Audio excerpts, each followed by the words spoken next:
Soy Andrea Matis y es un gusto darles la bienvenida a esta tercera edición de la Junta Médica del Centro Médico de Caracas. Hoy estaremos ahondando en todo lo relacionado a las infecciones en traumatología, particularmente aquellas asociadas a fracturas y a la colocación de prótesis. Y es por ello que queremos darle la bienvenida a nuestro equipo de médicos quienes estarán dando su valioso aporte en la materia. Les presento al doctor Carlos Sánchez, él es cirujano traumatólogo, y también a los doctores Santiago Bachi y Héctor Villarroel, quienes forman parte de nuestro equipo de infectología. ¿Cómo están? Bienvenidos. Hola, Andrea, gracias por la invitación. Encantada de compartir con ustedes. Estudios recientes sobre infecciones musculoesqueléticas me llama la atención que hacen énfasis en que cada vez estamos más avanzados en materia de prevención, diagnóstico y tratamiento de este tipo de enfermedades.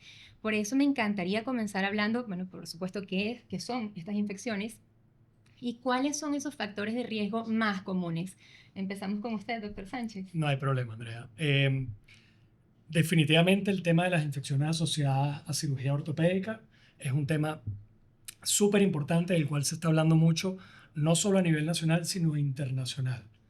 Entendiendo por infecciones asociadas a cirugía ortopédica la invasión durante el acto quirúrgico y la colonización de gérmenes patógenos del medio ambiente o por otra vía que sea hematógena o por alguna vía de comunicación hacia el sitio de la operación, que van a colonizar y van a invadir los planos superficiales y profundos de la cirugía que se está haciendo y van a comprometer también el material de síntesis que se coloque allí. La importancia de estas infecciones es que las complicaciones que se derivan de ellas son devastadoras para el paciente que las sufre. Y definitivamente se entiende que a pesar de todos los esfuerzos que se están haciendo a nivel mundial y en Venezuela para prevenirlas o para controlarlas de la mejor manera posible, los números de incidencia vienen en ascenso. Probablemente no tanto en las cirugías electivas, en las cirugías que son preparadas, donde la incidencia tanto para osteosíntesis, que es la colocación de implantes ortopédicos en fracturas, por ejemplo, como para las prótesis a nivel articular, esa incidencia es alrededor del 1 al 2% en cirugía electiva. El problema lo tenemos cuando se presentan o cirugías de emergencia, que el paciente viene probablemente menos preparado que para la electiva, o aquellas fracturas abiertas, donde la lesión se produce en un ambiente de algún impacto de alta energía o de baja energía, pero hay comunicación del medio ambiente con el medio interno, permitiendo que las bacterias del medio ambiente penetren el medio interno. Esto trae como consecuencia que esa cifra que te daba del 1 al 2%, en algunas series de casos se puede triplicar hasta quintuplicar, y allí pues el manejo de este tipo de lesiones es mucho más complejo.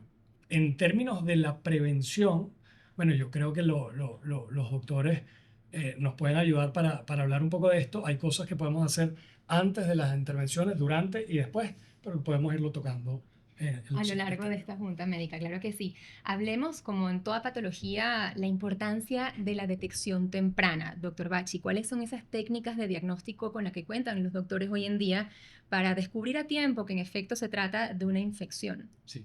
Bueno, estamos hablando ya cuando las infecciones están establecidas, ¿no? Que ya la parte de profilaxis ya falló tal vez. Y todas estas fases deben ir en coordinación del infectólogo, del cirujano ortopédico, desde el diagnóstico, la toma de muestra hasta el tratamiento. Ujú. El diagnóstico, hay nuevas técnicas de imágenes como tomografía, resonancia, aparte de la radiología simple que siempre utilizamos. Y en este punto de toma de muestra es muy importante que la coordinación del equipo quirúrgico sea muy buena con el laboratorio de microbiología y el infectólogo, de manera de que la toma, el transporte y el aislamiento de los gérmenes sea óptimo de manera a conseguir la causa o el nombre y el apellido de la bacteria que está produciendo eso. ¿Sabes qué, Santi? Yo quería ahondar un poco allí porque la verdad que yo creo que el juicio clínico y la sospecha clínica, aparte de todos estos estudios adicionales para clínicos que se pueden hacer, es importante. Me explico. Todo cirujano tiene unas expectativas en relación al posoperatorio inmediato, mediato y tardío de cómo debe ir, por ejemplo, las partes blandas alrededor, cómo debe estar la cicatriz, cómo debe comportarse el miembro que fue intervenido. Y cuando empiezan a haber algunos signos subjetivos que no son patognomónicos de infección, por ejemplo, un aumento de volumen que persiste, eritema de las partes blandas, que la herida no cicatriza en el tiempo esperado, el médico debe estar, el traumatólogo que la está viendo en la consulta, debe estar muy pendiente de empezar a sospechar que puede haber un inicio de infección o que las cosas no están yendo como son, Claro. para poder apoyarse, pues obviamente, en los colegas y solicitar los estudios. Un inciso adicional, vemos a veces con preocupación pacientes que llegan con fístulas, que son comunicaciones activas del medio externo con el medio interno. Al momento de la consulta, y estas fístulas pueden tener semanas o meses, y que pareciera que clínicamente hoy por hoy son el único diagnóstico 100% específico de que ahí hay una infección, y nos preocupa que a veces llegan vistas por sus médicos tratantes o por otros médicos de otras especialidades y no las toman como una infección asociada al material de síntesis o asociada a la operación que se hizo. Cuando hay una fístula presente, no hay nada que discutir. Claro. Ya se sabe que hay una infección y hay que actuar en consecuencia. Así que también es muy importante que el paciente esté muy pendiente Claro. de si ve cualquier cosa que no le parezca normal, tiene que acudir a su Exacto. Es médico. importante decir que estas infecciones no se curan con antibióticos solo, que tal vez es una expectativa que algunos pacientes tienen. Estas infecciones, sobre todo la osteomielitis crónica, produce alteraciones del hueso, de manera de que el tejido muerto no le llega a la sangre y no le llegan los mecanismos de defensa natural del cuerpo, ni tampoco los antibióticos. Entonces, la combinación de una remoción de todo ese hueso enfermo y necrótico es fundamental, sin la cual, por más antibióticos uno le dé, no se va a resolver. Ok, y nos falta también hablar sobre cuáles son los tipos de patógenos más frecuentes en este tipo de infecciones. Ok, el 75% son cocos gram positivos, ustedes ya lo se llama estafilococo. La mitad de ellos es estafilococo dorado, que es el estafilococo aureus, flora normal de la piel y en las fosas nasales inclusive, ¿no? Hay un porcentaje también de otros gérmenes como bacilos gram negativos y es muy variable, de ahí la importancia del laboratorio de microbiología, porque son tratamientos prolongados que duran semanas o meses, de manera de que usted se da cuenta que no está haciendo lo que está haciendo ya con el cultivo. Probablemente la mejor forma es tener el germen desde el comienzo, aislado, de manera que ese mes y medio, 2 meses que se le dé sea lo más efectivo posible. Excelente. Y doctor Villarroel, ya que hablábamos sobre la importancia de que el paciente también tome un rol activo a la hora de recuperarse, ¿cuáles son esos signos de alerta que toda persona que pasa por el quirófano por alguna lesión de traumatología debe tener en cuenta? Es importante siempre las características de la herida. Y lo que acaba de decir el doctor Sánchez, aumento de volumen, enrojecimiento, salida de secreción a través de la misma, es algo que no es esperado. Y ahí es importante, y siguiendo en tu orden de ideas, que el cirujano ortopeda sea el primero que identifique estos signos y a su vez pida ayuda. Y es con el equipo de tratamiento y el equipo multidisciplinario, es lo que va a hacer definitivamente la diferencia. Ok. Y en cuanto a tratamientos, los más novedosos, ¿de qué nos pueden comentar? Sí. Más allá de lo más novedoso es entender que todas las infecciones que se puedan presentar en cirugía ortopédica en el tema de la osteosíntesis, es decir, reparación de fracturas, o en el tema de la artroplastia, están estandarizadas y protocolizadas en relación a su manejo. Okay. Me explico. Santi lo tocaba y quiero ahondar en esto. Las infecciones en cirugía ortopédica no se pueden tratar con antibióticos ni vía oral ni vía endovenosa, ni con cámaras de ozono, ni con otros métodos que suenen muy bien, digamos, para el paciente en relación a no tener que hacer procedimientos adicionales, pero que la ciencia y la estadística ha demostrado que no son tratamientos efectivos. Son estas infecciones de muy difícil manejo, pero el tratamiento fundamental es entrar de nuevo y hacer un debridamiento amplio, que algunos de los maestros en cirugía ortopédica, en el tratamiento de esta lesión, lo llaman como un desbridamiento oncológico.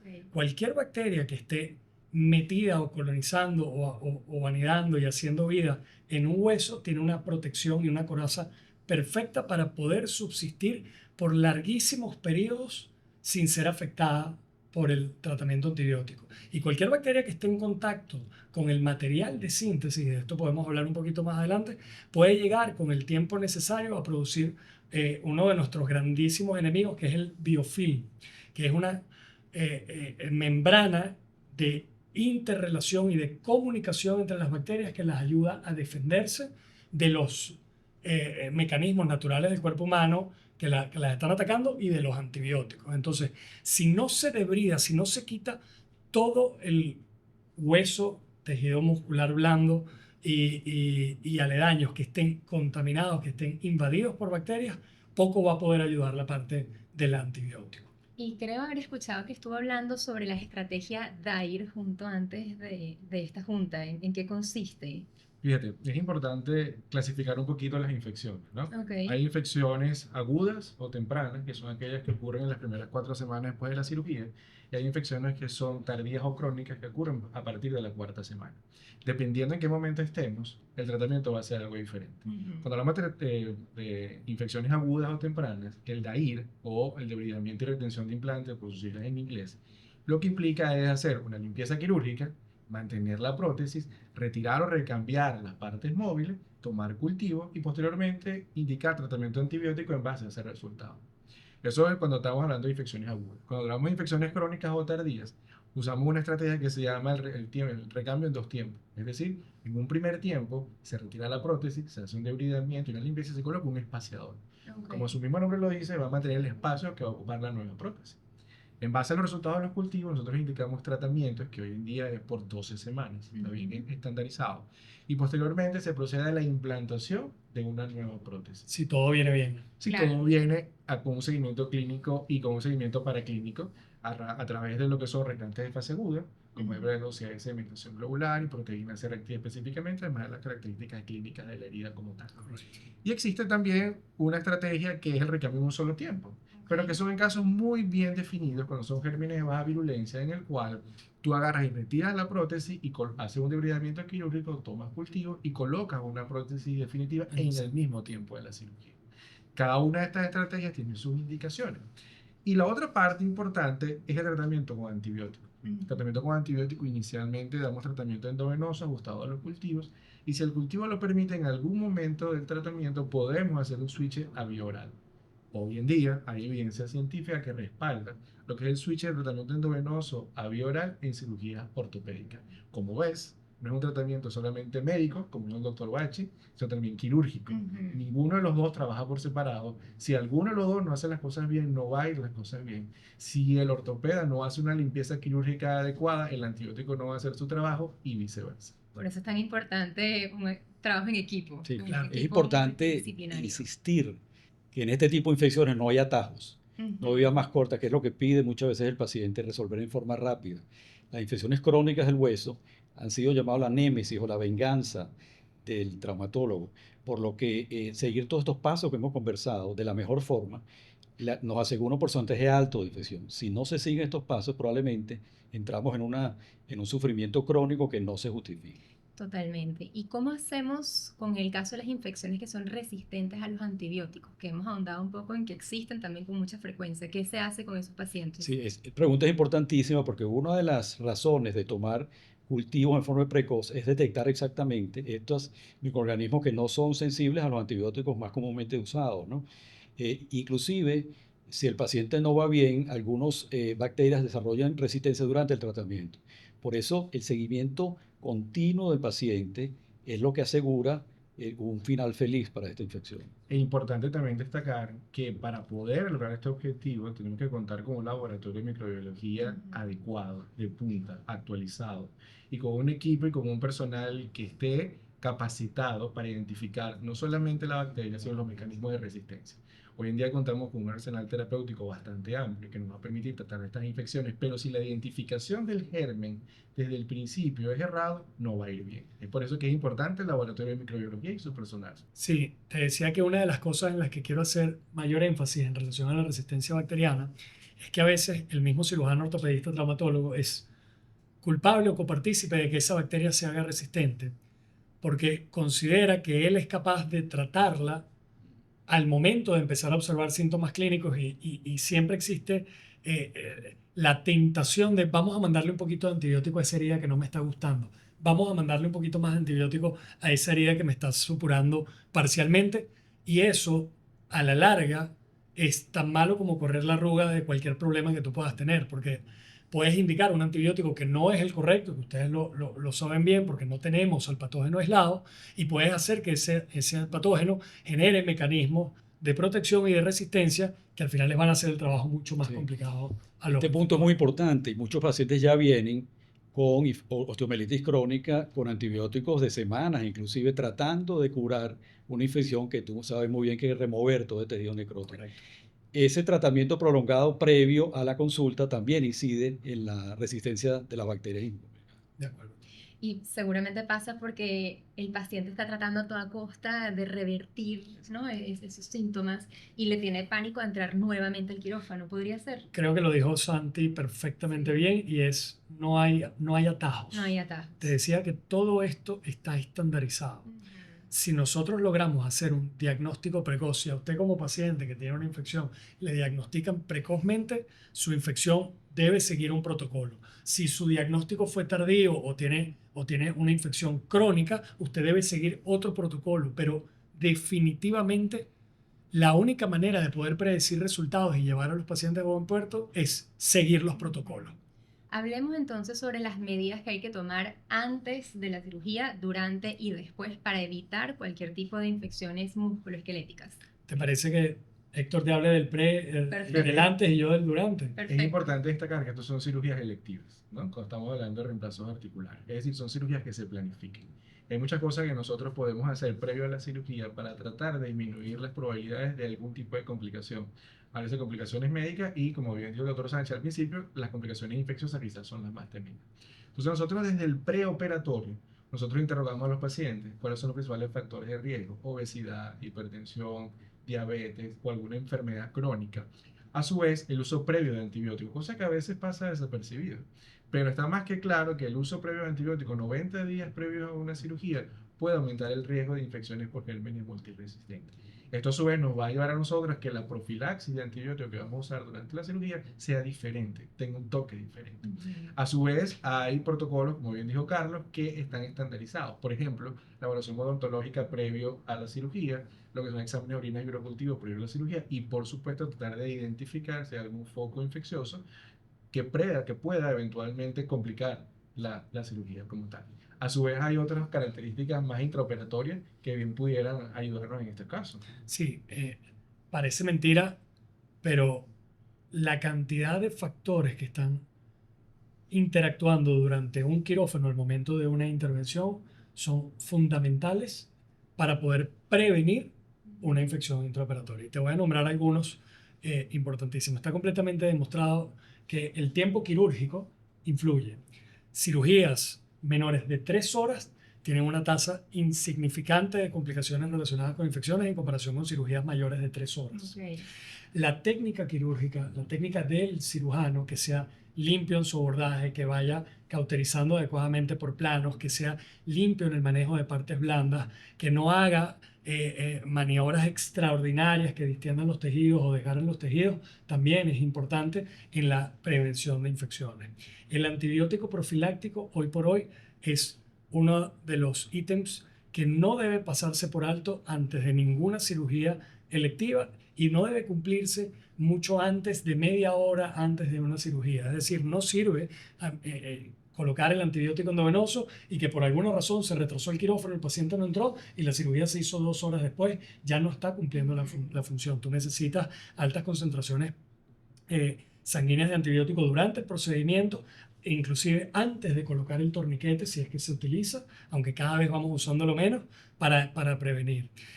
Otras cosas técnicas de la institución, y es por eso que es importante entender que a veces, aunque parezca que las instituciones pueden ser un poco más costosas, la tecnología que viene atrás de ese quirófano, pues probablemente está ayudando a prevenirle al paciente una infección.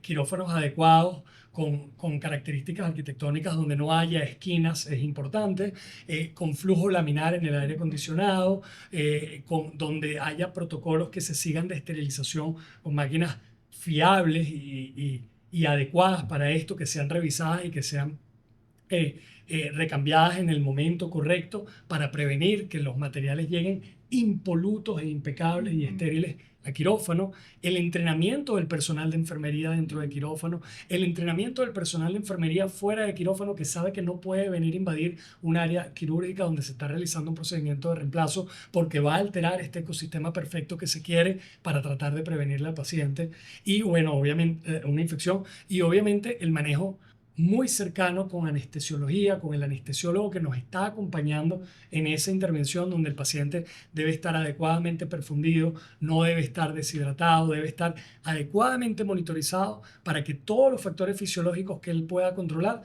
nos ayuden a que nosotros previnamos a que cualquier bacteria entre en ese. Y es importante en el intraoperatorio lo que estás mencionando, la estabilidad hemodinámica, porque muchas veces hay una pérdida de volumen sanguíneo de la volemia importante. Y la redosificación del antibiótico hay que hacerla en quirófano. Ok. Eso está más que protocolizado. La vida media de los antibióticos, y si hay una pérdida de más de 2 litros de sangre, hay que redosificar la misma. Y eso a su vez en el postoperatorio, también va a disminuir las probabilidades de necesidad de transfusión que tratamos de evitarla en la medida de lo Ujú. posible. Correcto. Y eso es otro factor intraoperatorio que hay que tener en cuenta. Y por eso es tan importante siempre cuando son temas de salud acudir a un hospital serio como lo es el Centro Médico de Caracas con 77 años de trayectoria, donde sabes que tienen tecnología de punta, médicos de primera y con la salud no se juega definitivamente. Es lo más importante, siempre hacemos énfasis en ello. También me llama la atención que qué tan diferente es un paciente, por ejemplo, diabético o que sufra de hipertensión o que no tenga el tipo de alimentación más saludable. Es distinto un paciente con estas condiciones previas a un paciente que podemos considerar sano a la hora de entrar a una Sí. cirugía. Si las complicaciones infecciosas, como otro tipo de complicaciones, son más frecuentes en pacientes con enfermedades crónicas, con edad avanzada, que comparado con personas jóvenes o sin una enfermedad previa existente, ¿no? Es importante que todas estas enfermedades crónicas lleguen compensadas al momento de la cirugía. Llamemos de diabetes, de hipertensión, porque y lo dijo el doctor, si se prolonga el tiempo operatorio, es un factor de riesgo para infección. Ok. Y en cuanto a los pacientes que les dicen definitivamente hay una infección seria, hay que retirar la prótesis, ya sea de cadera o de cualquier otra parte del cuerpo, y estos pacientes de pronto pueden tener miedo a que no se les pueda volver a colocar más adelante. ¿Qué nos puede comentar sobre estos La casos? pregunta es buenísima porque yo creo que es una de las inquietudes más grandes del paciente cuando se le diagnostica una infección.